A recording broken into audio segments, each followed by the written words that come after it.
Hello friend, आप देख रहे हो हमारा चैनल ग्रो बुक्स। तो आज हम फिर से आपके लिए नई बुक लाए हैं, जिस बुक का नाम है प्रेसेंस। इसका मतलब बड़े बड़े चैलेंज को पार करने के लिए खुद के अंदर बदलाव लाने की कोशिश करिए। इनका लेखक का नाम है एमी कूडी। तो चलिए बुक आपको दो लफ्ज़ों में बताते हैं। क्या आपको आपके दिमाग में और बॉडी के बीच के रिलेशनशिप के बारे में पता है? अगर नहीं पता है तो साल 2016 में रिलीज हुई किताब प्रेसेंस आपका ध्यान इसी ओर खींचने का काम करती है। इसी के साथ ही साथ यह किताब यह भी बताती है कि इंसानी दिमाग की साइकोलॉजी काम कैसे करती है। इस किताब को पढ़ने के बाद और लेखक के विचारों को जानने के बाद आप भी खुद को एक कॉन्फिडेंट पर्सनालिटी के तौर पर पेश कर पाएंगे। यह किताब किसके लिए है? ऐसे लोग जिन्हें साइकोलॉजी में इंटरेस्ट हो, ऐसे लोग जिन्हें लीडर्स की पर्सनालिटी के बारे में जानना हो, ऐसे लोग जिन्हें कॉन्फिडेंस की ज़रूरत है। अध्याय नंबर 1, क्या आपको बॉडी लैंग्वेज के महत्व के बारे में पता है? इस किताब को पढ़ने वालों में से कई लोगों को यह लगता होगा कि उनके पर्सनालिटी में कॉन्फिडेंस की कमी है, जिसके कारण उन्हें पब्लिक स्पीकिंग में भी काफ़ी ज़्यादा दिक्कत आती होगी। कई लोगों के लिए तो पब्लिक के सामने बोलना दूर की कौड़ी के समान होता है। इसलिए इस किताब में लेखक ने कई टिप्स भी दी है, जिनकी मदद से आपको पता चलेगा कि जिस काम को आप बहुत ज़्यादा कठिन समझ रहे थे वो बहुत ज़्यादा आसान है। इसके लिए बस आपको खुद की बॉडी और दिमाग के बीच के रिलेशन को समझना पड़ेगा।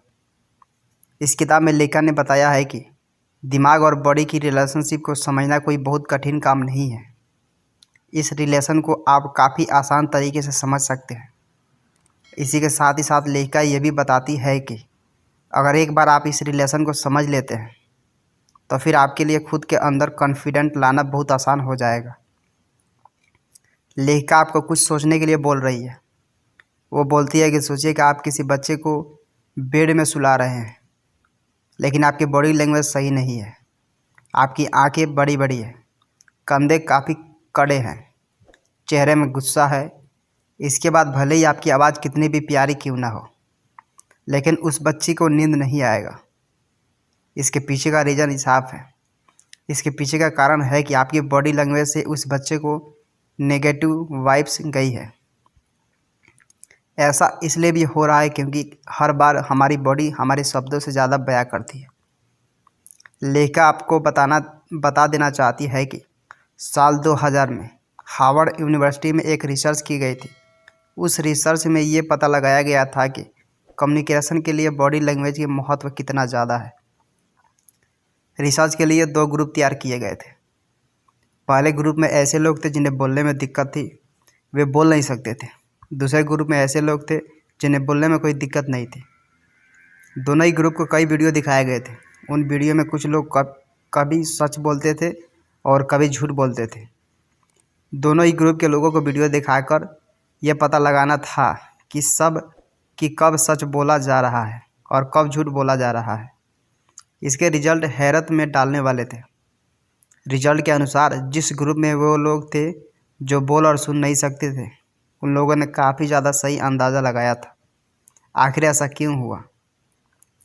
जब इसके पीछे के कारण के बारे में पता लगाने की कोशिश की गई तो यह निकल कर सामने आया कि उन लोगों ने वर्ड्स के ऊपर ध्यान न देकर बॉडी लैंग्वेज के ऊपर ध्यान दिया था।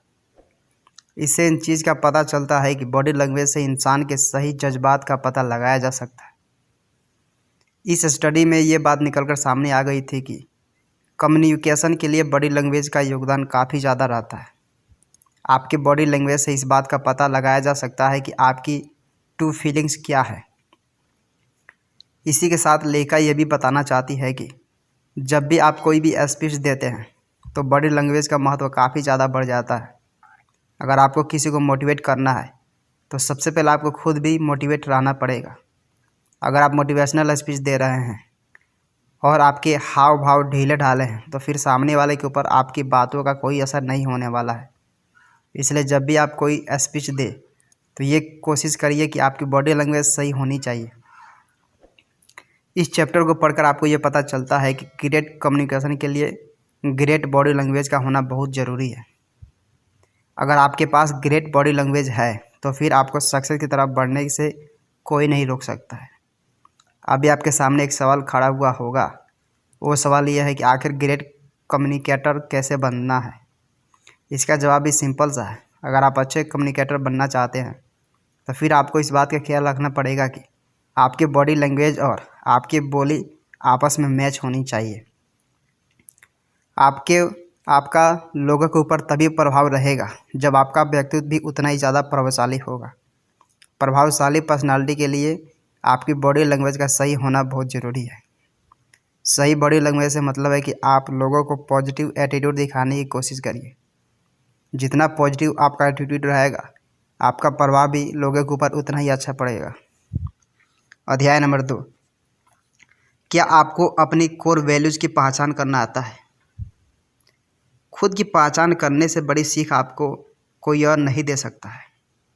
इसलिए ऑथर का सुझाव है कि रोज़ खुद से बोलना चाहिए कि हमें हर दिन बेहतर से और ज़्यादा बेहतर होते जाना है।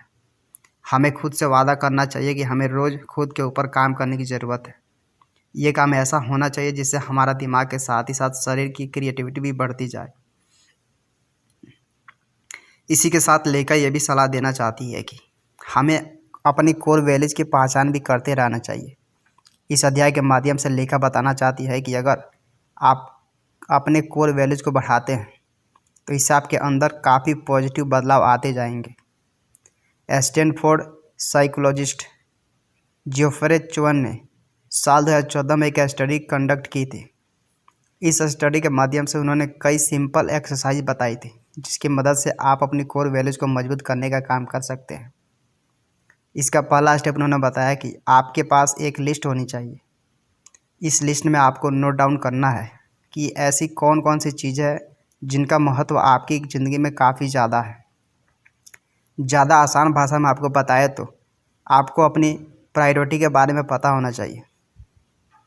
आपको अपनी लिस्ट में सब नोट डाउन करना चाहिए कि ज़िंदगी में आपके लिए क्या क्या ज़रूरी है, जैसे कि आपका परिवार, आपका प्यार, काम, सोसाइटी या फिर कुछ भी चीज़ें जो आपको खुश करता हो। साल 2005 में अमेरिकन साइकोलॉजिस्ट ने अपनी स्टडी में यह भी बताया था कि अगर आप अपने किसी भी एक कोर वैल्यूज़ के ऊपर निबंध लिखते हैं तो उस एक्सरसाइज से भी आपकी कोर वैल्यूज़ काफ़ी ज़्यादा मजबूत हो जाएगी। आपने कई बार ये नोटिस किया होगा कि स्पीकर आपके अंदर किसी भी एक तरह का कॉन्फिडेंस बढ़ाने की कोशिश करते हैं।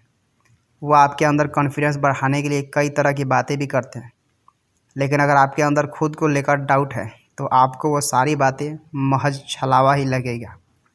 तब आपको ये लगेगा कि ये एक मायाजाल है। ऐसा आपको इसलिए लगता है क्योंकि आपके अंदर खुद के प्रति कॉन्फिडेंस की कमी है। कॉन्फिडेंस की कमी के कारण आपके अंदर सेल्फ डाउट ने घर बना लिया है। उस सेल्फ डाउट के कारण आपको ऐसा लगने लगा है कि आप कभी भी अपनी लाइफ में सफल हो ही नहीं सकते। सेल्फ डाउट के कारण आपको अपनी काबिलियत के ऊपर भी शक होने लगा है। उसी शक की वजह से आपसे सक्सेस काफ़ी दूर हो चुकी है। जब किसी को भी ऐसा लगने लगता है कि उसके अंदर ही काबिलियत की कमी है तो वह कभी भी सक्सेस की तरफ आगे बढ़ ही नहीं सकता। तो उसी फेज को इम्पोस्टर सिंड्रोम कहा जाता है। इस टर्म को सबसे पहले साल 1978 में साइकोलॉजिस्ट पॉलिन क्लेंस ने बताया था। अगर आपको भी ऐसा लगता है तो आपको पता होना चाहिए कि यह काफ़ी सामान्य बात है। इसको लेकर आपको ज़्यादा चिंता करने की ज़रूरत ही नहीं है। 1978 से लेकर 1993 के बीच में कई स्टडीज़ हुई थी। उन स्टडीज़ में यह भी पता लगाने की कोशिश की गई थी क्या इस सिंड्रोम से बाहर आया जा सकता है। तब यह बात निकल कर सामने आई कि भले ही आप कितने भी सक्सेसफुल हो जाए लेकिन आपको इस तरह की फीलिंग आती ही रहेगी। इसी के साथ ये बात भी निकल कर सामने आई कि अगर आप इंसान हैं तो आपको इस तरह की फीलिंग्स का सामना करना सीखना ही पड़ेगा। आपको भी ऐसा कुछ महसूस होता है तो फिर उससे आपको परेशान होने की ज़रूरत नहीं है। आपको ये याद रखना चाहिए कि इस तरह की फीलिंग ही आपको लाइफ में बेहतर करने के लिए प्रेरित करती रहेगी। इसलिए कभी भी किसी सिचुएशन से डर का पीछे नहीं हटना है। लाइफ का दूसरा नाम ही संघर्ष करना है और आगे बढ़ना है। इसलिए लाइफ में आगे बढ़ते जाइए और संघर्ष का सामना करते रहिए। अध्याय नंबर 3, क्या आपको भी पावरलेस होने का एहसास होता है? साइकोलॉजिस्ट के तौर पर इस किताब की लेखिका की मुलाकात एक महिला से हुई थी। उस महिला से बात करने के बाद लेखिका को इस बात का पता चला कि उस महिला को यह एहसास होता था कि वो काफ़ी ज़्यादा कमज़ोर हो चुकी है। उसे ऐसा लगता था कि उसके पास पावर ही नहीं है। तब इस फीलिंग के होने का कारण लेखिका को यह लगा कि स्कूल के दौरान वो महिला एक अच्छी एथलीट हुआ करती थी, जब वो काफ़ी ज़्यादा सक्सेसफुल भी थी। लेकिन ग्रेजुएशन होने के बाद उस महिला की सपोर्ट से लाइफ ख़त्म हो गई थी। इसी के बाद उसे ऐसा लगने लगा था कि उसकी ज़िंदगी में पावर की कमी हो गई है। लेखिका बताती है कि इस तरह की फीलिंग्स आना कोई अनयूजुअल चीज़ नहीं है, ये काफ़ी सामान्य बात है। लेखिका बताती है कि पावरलेस का महसूस होना ही पावरलेसनेस होना होता है। इसी के साथ लेखिका ये भी थ्योरी बताती है कि इंसान वैसा ही हो जाता है जैसे वो सोचता है। अब सवाल ये उठता है कि अगर आपको ऐसा भी लग रहा है तो फिर आपको इस तरह की सिचुएशन से बाहर कैसे आएंगे? इसका जवाब भी सिंपल सा है। इस तरह की सिचुएशन से बाहर आने के लिए आपकी लाइफ में कुछ पॉजिटिव इवेंट होने की ज़रूरत है। जैसे जैसे आपकी ज़िंदगी में कुछ अच्छा होता जाएगा, आपकी ज़िंदगी से पुरानी और कसीली यादें दूर होती जाएगी। इसलिए अगर आपको भी कुछ ज़्यादा समझ में नहीं आ रहा है तो फिर बस आप अपनी ज़िंदगी को समय देने की कोशिश करिए। आप देखेंगे कि आपकी ज़िंदगी पहले से बेहतर होती जा रही है। इसलिए लेखिका आपको ये सलाह देती है कि आपको पावरलेस महसूस करने की ज़रूरत नहीं है। आप जैसा महसूस करने लगेंगे आप वैसे ही बन जाएंगे। इसी के साथ लेखिका ये भी बताना चाहती है कि कई सारी ऐसी फिजिकल एक्सरसाइज है जिससे आपकी ज़िंदगी में पॉजिटिव बदलाव आ सकते हैं। लेखिका बताती है कि अगर आपको भी पावर ऑफ मूवमेंट को कनेक्ट करना है तो फिर आप डांस की तरह भी देख सकते हैं। लेखिका बताती है कि इंसानी दिमाग भी डांस मूवमेंट को बेहतर ढंग से पहचान सकता है।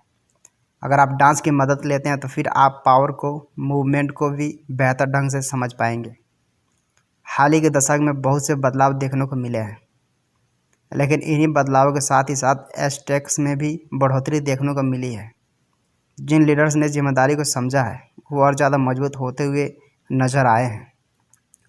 इसी के साथ अगर कुछ गलत होता है तो उसके लिए बहुत से सवालों के जवाब की तलाश होनी चाहिए। आज के समय में जो भी ग्लोबल लीडर्स हैं उन्हें अपने फैसलों को लेकर सतर्क रहना चाहिए। अगर वो ऐसा नहीं करते हैं तो उसका बुरा अंजाम भी देखने को मिल सकता है। दुनिया भर में ऐसे कई लीडर्स हैं जिन्होंने इस बात को समझ लिया है कि कैसे वो सब इंटरकनेक्टेड हैं। लेखिका के अनुसार कभी कभी ये ज़रूरी हो जाता है कि किसी भी गलती का रोकथाम पहले ही कर लिया जाए, इसके पहले कि वो आउट ऑफ कंट्रोल हो जाए। लेखक कहते हैं कि आज के दौर के ग्लोबल लीडर्स के बारे में सोचने की कोशिश करिए कि आप उन पर भरोसा कर सकते हैं कि वो अपनी छोटी गलती से ही सीख ले पाएंगे। इसी के साथ लेखक कहते हैं कि आज के समय में इंटरनेट और टेक्नोलॉजी का भी बहुत बड़ा योगदान है। इसकी मदद से लीडर्स खुद की परख सकते हैं, लेकिन सवाल यही उठता है कि वो अपनी जिम्मेदारी को कितना समझते हैं।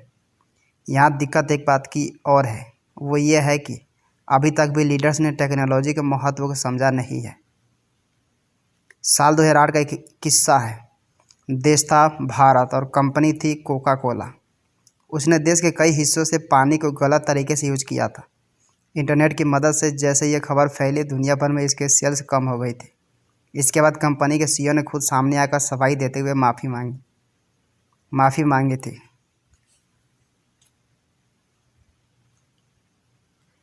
अध्याय नंबर 4, अपने नर्वस सिस्टम को समझने की कोशिश करिए कि आप इसके महत्व को जानते हैं। क्या आपको भी कभी किसी मीटिंग से पहले नर्वसनेस हुई है? क्या किसी बड़े इवेंट से पहले आपने भी असहज महसूस किया है? तब किसी की आपके लिए बेस्ट सलाह क्या रहेगी? वो बस यही रहेगा कि कोई भी दोस्त आपके कंधों में हाथ रख कर ये कह दे कि रिलैक्स कर भाई, सब ठीक हो जाएगा। इस बात से आपको ये समझना चाहिए कि मुश्किल समय से भी अगर आपको रिलैक्स करना आने लगेगा तो इसका मतलब साफ है कि आपको अपने नर्वस सिस्टम की पहचान भी आने लगेगी। ह्यूमन नर्वस सिस्टम में कितने मोड होते हैं? आपको पता होना चाहिए कि इंसानी नर्वस सिस्टम में 2 मुख्य मोड होते हैं। पहले को SNS कहा जाता है और दूसरे को PNS कहा जाता है। किसी भी अलर्ट सिचुएशन में नर्वस सिस्टम का SNS मोड ऑन होता है। इसी के साथ रिलैक्स सिचुएशन में PNS मोड ऑन हो जाता है। डीप ब्रीदिंग करके हार्ट रेट को स्लो करने पर PNS मोड ऑन हो जाता है। अब तक आपने इस बात को तो जान ही लिया होगा कि इंसानी नर्वस सिस्टम के 2 हिस्से होते हैं। इसलिए जब कभी भी आपको स्टेट्स को अवॉइड करना हो तो आपको खुद को PNS मोड के साथ एंगेज करना चाहिए। अगर उस समय आप खुद को इस मोड के साथ इंगेज करने की कोशिश करेंगे तो फिर आप रिलैक्स कर पाएंगे। फिलोसोफर कन्फ्यूशियस ने एक थ्योरी डेवलप की थी। इस थ्योरी को डेवलप करने के पीछे की मंशा ये थी कि एक परफेक्ट ह्यूमन बीइंग कैसे बना जा सकता है। इस थ्योरी को उन्होंने कन्फ्यूशियनिज्म का नाम दिया था। इस थ्योरी के अनुसार अगर आपको बेहतर इंसान बनने के ऊपर काम करना है तो फिर आपको अपने दिमाग के ऊपर भी लगातार काम करते रहना चाहिए। आसान शब्दों में कहें तो फिर आपको अपनी विल पावर को और ज़्यादा मजबूत करने की ज़रूरत है। इस थ्योरी के हिसाब से इंसान का विल पावर जितना ज़्यादा मजबूत रहता है उस इंसान की पर्सनालिटी भी उतनी ही ज़्यादा बेहतर बनती है। इसी के साथ ही साथ इस थ्योरी में यह भी बताया गया था कि एक बेहतर इंसान बनने के लिए आपको अपने ऊपर काम करते रहना चाहिए। आपको हमेशा यह कोशिश करनी चाहिए कि आप ज़्यादा से ज़्यादा ज्ञान कैसे हासिल कर सकें। इसी के साथ ही साथ आपको अलग अलग कल्चर के बारे में भी समझने की कोशिश करनी चाहिए। इस थ्योरी के अनुसार अगर आप कल्चर को समझने की कोशिश करते हैं तो फिर आपको बहुत कुछ नया सीखने को मिलेगा। कल्चर ही आपको ये सिखाएगा कि पब्लिक में बिहेव कैसे करना है। इसी के साथ ही साथ इस थ्योरी में यह भी बताया गया है कि अपने दिमाग को फुल पोटेंशियल में काम करवाने के लिए आपको लगातार प्रैक्टिस करने की ज़रूरत पड़ती है। जब लेखा हार्वर्ड बिजनेस स्कूल में पढ़ाया करती थी तब वो अपने स्टूडेंट्स को पढ़ाई के साथ साथ क्लास में भी बढ़ चढ़कर हिस्सा लेने के लिए बोला करती थी। इसी के साथ लेखा स्टूडेंट्स को ये भी बोला करती थी कि इसका असर उन्हें उनके ग्रेड्स पर भी देखने को मिलेगा। फाइनल ग्रेड्स का हवाला देते हुए लेखा ने अच्छा इंसेंटिव दिया था, लेकिन उन्होंने देखा कि फिर कुछ स्टूडेंट्स ने हिस्सा नहीं लिया था। जब उन्होंने हिस्सा नहीं लेने वाले स्टूडेंट्स के ऊपर स्टडी की तो उन्होंने पाया कि हिस्सा नहीं लेने वाले स्टूडेंट के अंदर टैलेंट की कमी नहीं थी, बल्कि उन सभी की बॉडी लैंग्वेज करीब करीब एक ही तरह की थी। इस स्टडी के बाद से ही लेखा को इस बात का पता चल गया था कि बॉडी लैंग्वेज किसी भी इंसान की पर्सनालिटी के लिए बहुत ज़रूरी होता है। आपकी पर्सनालिटी में पॉजिटिव एनर्जी हो या फिर नेगेटिव एनर्जी, दोनों ही आपकी बॉडी लैंग्वेज पर डिपेंड करती है। लेखा की सलाह है कि इंसान को हमेशा ही अपनी बॉडी लैंग्वेज को पॉजिटिव रखने की कोशिश करनी चाहिए। अध्याय नंबर 5, चैलेंज के लिए खुद को तैयार रखना चाहिए। आपके शरीर का पोस्चर ये फैसला कर देता है कि आपका व्यक्तित्व कैसा है। इसलिए लेखा कहती है कि इंसान को ये कोशिश करना चाहिए कि उसकी बॉडी का पोज पावरफुल रहे। इससे आपकी पर्सनालिटी भी पावरफुल रहती है। अगर आपके पास क्रिएटिविटी है तो आप उसे और कैसे सकते हैं। फोकस और अटेंशन को बढ़ाने के लिए आप साइकोलॉजिकल अटेंशन ट्रेनिंग का यूज भी कर सकते हैं। इसकी मदद से आपके दिमाग की शक्ति भी बढ़ेगी। इसी के साथ आप फिजिकल एक्सरसाइज, रनिंग और साइकिलिंग की मदद भी ले सकते हैं। मेंटल एक्सरसाइज के तौर पर आप मेडिटेशन भी कर सकते हैं। ये सब प्रैक्टिस काफ़ी ज़्यादा इफ़ेक्टिव भी है। इससे आपकी मानसिक क्षमता में बढ़ोतरी होगी, साथ ही साथ आपका शरीर भी स्वस्थ रहेगा।